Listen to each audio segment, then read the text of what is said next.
Let's discuss the functioning of heart. Heart की functioning हम यहाँ पे स्टडी करेंगे। आप लोगों को पता है कि लंग्स के अंदर ऑक्सीजनेटेड एयर आएगी और ऑक्सीजनेटेड एयर के आने से डिफ्यूजन ऑफ गैसेस होगा। ऑक्सीजनेटेड ब्लड क्या करेगा, वो आपका लंग्स क्या है, हमारी बॉडी है, और heart, body to heart it mean vein. यहां पे वेन क्या कर रही है, हार्ट के अंदर एंटर कर रही है, बट वेन के अंदर डीऑक्सीजनेटेड ब्लड होता है और यहां पे जो ब्लड है दैट इज ऑक्सीजनेटेड। तो हम यहां पे एक वर्ड ऐड कर देंगे, प्रिलिमिनरी वेन। वेन का एक्सेप्शन आ गया है पहले ही, यहां पे सबसे पहले वेन क्या करेगी, वेन आपका डीऑक्सीजनेटेड ब्लड लेके बॉडी से हार्ट में जाती है, पर बॉडी से हार्ट में आ रही है लेकिन ऑक्सीजनेटेड ब्लड प्रेजेंट है, इसलिए इसको हम प्रिलिमिनरी वेन बोलेंगे। Pulmonary vein will carry the oxygenated blood from lungs to the left atrium. Left atrium relax होता है इस टाइम पे, यहां पे ब्लड फिल हो जाएगा। ये ब्लड क्या होगा, इस वॉल, बाइकस्पिड वॉल जो यहां पे पैसेज है, इसके ऊपर प्रेशर क्रिएट करेगा जब लेफ्ट आर्ट्रियम कॉन्ट्रैक्ट करेगा। तो लेफ्ट आर्ट्रियम के कॉन्ट्रैक्शन से ब्लड जो है that will fill into the left ventricle. अब लेफ्ट आर्ट्रियम रिलैक्स हो जाएगा और लेफ्ट वेंट्रिकल कॉन्ट्रैक्ट करेगा। अब ये कॉन्ट्रैक्ट करेगा, there are chances for the back flow of blood and that back flow of the blood will be prevented by the bicuspid valve. ये valve जो है वो बंद हो जाएंगी और ब्लड एक ही डायरेक्शन में जाएगा। अब हार्ट से बॉडी के अंदर जो वेसल एंटर करेगी उसको हम बोलेंगे आर्टरी। तो ये स्पेशल आर्टरी है, ये पूरा प्रेशर बियर कर रही है, तो बहुत बड़े साइज की और थिक वॉल्ड होती है, इसको हम नाम दे देते हैं अरोटा।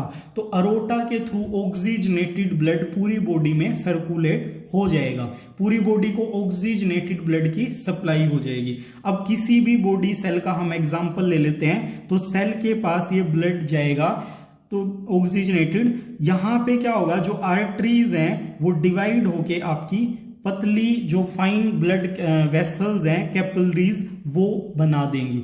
इन कैपिलरीज में क्या है, ऑक्सीजन का अमाउंट ज्यादा है, इसीलिए ऑक्सीजन डिफ्यूज आउट होके सेल के अंदर एंटर कर जाएगी। In the same way this cell have more amount of carbon dioxide, that carbon dioxide will enter into the capillaries और ब्लड वेसल। यहां पे आपने क्या देखा, जिस तरीके से लंग्स में एक्सचेंज हो रहा था ऐसे ही बॉडी के अंदर एक्सचेंज हुआ और बॉडी को क्या मिल गई, ऑक्सीजन मिल गई, और बॉडी ने अपनी कार्बन डाइऑक्साइड क्या की, ब्लड वेसल्स के अंदर एंटर करवा दी। अब ये कैपिलरीज ज्वाइन होंगी और वेन के अंदर ओपन हो जाएंगी, तो बहुत सारी वेन कलेक्ट होके क्या बना देंगी, वेना केवा। तो जिस तरीके से यहां पे हमने मेन आर्टरी को नाम दिया हुआ है aorta, in the same way main vein is known as vena cava. अब वेना केवा जो है वो बॉडी से हार्ट पे जा रही है, इसीलिए इसको हम वेन कंसीडर करते हैं। अब यहां पे एक और बात नोट करने की है, ब्लड जो है वो रिवर्स डायरेक्शन में आ रहा है, ऊपर से नीचे आ रहा है, मतलब ब्लड वहां पे क्या कर रहा था, हार्ट उसको पंप कर रहा था, तो वो प्रेशर के साथ बॉडी में एंटर कर रहा था, बट नीचे तो कोई पंपिंग ऑर्गन नहीं है। तो यहां पे क्या होगा, वेन्स के अंदर हर पॉइंट पे क्या होंगी, वाल्व प्रेजेंट होंगी, और ये वाल्व क्या करेंगी, ब्लड सपोज कीजिए ऊपर चला गया, ये वाल्व बंद हो जाएगी, ये ओपन हो जाएगी, तो ब्लड और ऊपर एंटर कर जाएगा। तो पीछे वाली वाल्व धीरे धीरे करके बंद होती रहेंगी, आगे वाली खुलती रहेंगी, तो ये बैक फ्लो ऑफ ब्लड है उसको प्रिवेंट करता है, जैसे ये वाल्व प्रिवेंट कर रही थी। तो इसी तरीके से बहुत सारी वेन ओपन होके वेना केवा के अंदर एंटर कर जाती है। अब एक बात और ध्यान रखनी है आपको, ज्यादातर बच्चे वेना केवा को राइट वेंट्रिकल में ओपन कर देते हैं, that will open into the right atrium. अगर इसमें ओपन होगा तो फिर वही बैक फ्लो वाला मतलब ब्लड को प्रेशर देने का जो काम है वो इजीली नहीं हो पाएगा। हम यहां से नीचे से ब्लड को ऊपर लेके जाएंगे, उसमें प्रॉब्लम आएगी, इसीलिए पहले ही ऊपर वाले चैम्बर में ब्लड फिल होगा। वेना केवा क्या करेगी, डीऑक्सीजनेटेड ब्लड को राइट आर्टरियम में कैरी करेगी। राइट आर्टरियम फिर से कॉन्ट्रैक्ट करेगा और क्या होगा, इसके कॉन्ट्रैक्शन से deoxygenated blood will enter into the right ventricle. Right ventricle contract करेगा तो ट्राइकस्पिड वॉल्व बंद हो जाएंगी और प्लिनिमरी आर्टरी, यहां पे आपको ध्यान देना है, हार्ट से बॉडी के अंदर जा रही है इसीलिए आर्टरी, बट इसके अंदर डीऑक्सीजनेटेड ब्लड प्रेजेंट है इसीलिए हमने यहां पे वर्ड ऐड कर दिया pulmonary. So with the help of pulmonary artery right ventricle will transfer the deoxygenated blood to the lungs। तो फिर से deoxygenated blood lungs के पास आया और एल्वियोलाइज में फिर एक्सचेंज होगा और ये जो साइकिल है आपका इसी तरीके से चलता रहता है। So this is the working of heart. अगर आप यहाँ पे ध्यान से देखोगे तो क्या देख रहे हो कि जो हार्ट की लेफ्ट साइड है that is having oxygenated blood. यहाँ पे ऑक्सीजनेटेड ब्लड है जो मैंने रेड कलर से वेसल शो की हुई है।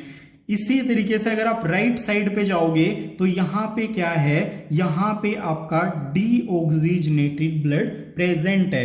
तो 4 चैम्बर्ड हार्ट वाले जितने भी ऑर्गेनिज्म हैं उनके अंदर क्या होता है, ऑक्सीजनेटेड और डीऑक्सीजनेटेड ब्लड टोटली सेपरेटेड रहता है, बिल्कुल अलग अलग रहता है। तो इससे उनको हेल्प मिलती है, उनकी जो एफिशिएंसी है वो इंक्रीज होती है और इसके अंदर टेम्परेचर, बॉडी टेम्परेचर है, हम क्या होते हैं, हम वार्म ब्लडेड एनिमल हैं, इसी तरीके से बर्ड्स हैं, एनवायरमेंट के टेम्परेचर के साथ हमारा टेम्परेचर चेंज नहीं होता।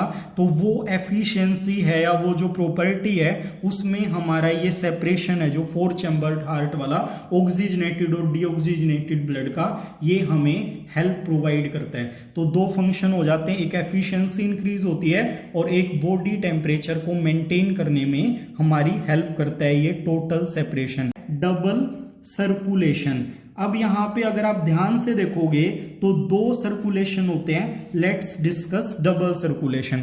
आप देख रहे हो एक जो सप्लाई है वो लंग्स से हार्ट की तरफ है, ऊपर वाला, ऐसे देखोगे क्या हो रहा है, लंग्स से हार्ट में ब्लड आ रहा है और हार्ट से ब्लड लंग्स के अंदर जा रहा है। This is known as pulmonary circulation. जैसे हमने यहां पे नाम दिए थे वेसल्स को, प्लिनिमरी वेन, प्लिनिमरी आर्टरी। तो इन वेसल्स के थ्रू हार्ट के अंदर ब्लड आ रहा है लंग्स से और हार्ट से ब्लड लंग्स के अंदर जा रहा है। ये जो सर्कुलेशन है this is known as pulmonary circulation. In the same way blood is transported from lungs to body and body to lungs, this is known as systemic circulation।